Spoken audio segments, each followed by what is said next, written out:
Hi. The world's oldest clipper ship was made ready today for its final journey, a familiar one, back to Australia and the place whose name it now once again bears. The City of Adelaide is 5 years older than the Cutty Sark and in its heyday carried hundreds of people emigrating down under. Well, today it was officially renamed by the Duke of Edinburgh, who played a key role in its survival. Raggy Omar was there. In the grounds of the old Royal Navy College in Greenwich, a last lament and farewell to the remains of a boat which, in its glory, symbolised the maritime power and reach of this nation. The HMS Carrick was being renamed by Prince Philip, back to the name it was given when it was built in the 19th century, City of Adelaide. It's taken Australian campaigners 14 years to push for the boat to be taken back to where they feel it belongs. The City of Adelaide Clipper ship is lovingly being restored by members of the community.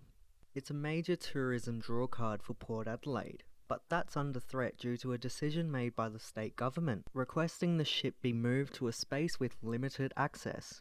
Renewal SA told us in a statement, a pedestrian bridge has been confirmed as part of the redevelopment of Dock 1, to create a continuous walking route from the McLaren's Wharf, where the one and all in the failure berthed, to Dock 2, encouraging people to walk between Port Adelaide's maritime attractions. The City of Adelaide was purpose-built in 1864 to bring people to Adelaide, which was why it was named City of Adelaide. It did 23 return voyages sailing from London to Adelaide between 1864 and 1887. It was capable of carrying up to 300 passengers. Today, it's one of only two composite clipper ships remaining in the world famous Cutty Sark in Greenwich, London, and ourselves, and we're 5 years older. The ship sank in Glasgow about 30 years ago. It was raised but became derelict. When it was raised, pretty well everything inside it was stripped. So what we have is the basic hull, the decks and the iron frame. What we've done since it's arrived is a major clean out inside. That took nearly a year. What we've now done is started mounting displays. We're painting the ironwork, we're cleaning up ironwork, we're restoring one of the decks, and we have a massive amount of displays inside the ship.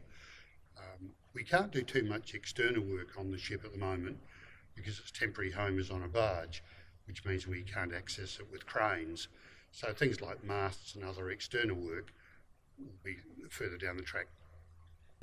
Unfortunately, the state government, both the current one and the former government, I don't think fully recognise and appreciate the value that this ship brings to the port and to South Australia. I think it's best described as they tolerate us rather than work well with us, which is a bit sad. They've asked us to move temporarily again because of the development work that's occurring alongside us. Unfortunately, the space they want us to go to is industrial wasteland that's inaccessible to the community. And so we're refusing to move. We're trying to negotiate now alternative sites on this side of the Port River, closer to the city, and we'll just see where that leads us. There's a massive amount of support governments and councils could provide. Governments more so because they're really the ones with the money. But so far we haven't been asking for money from government, we've been asking for land. Basic things, infrastructure, signs.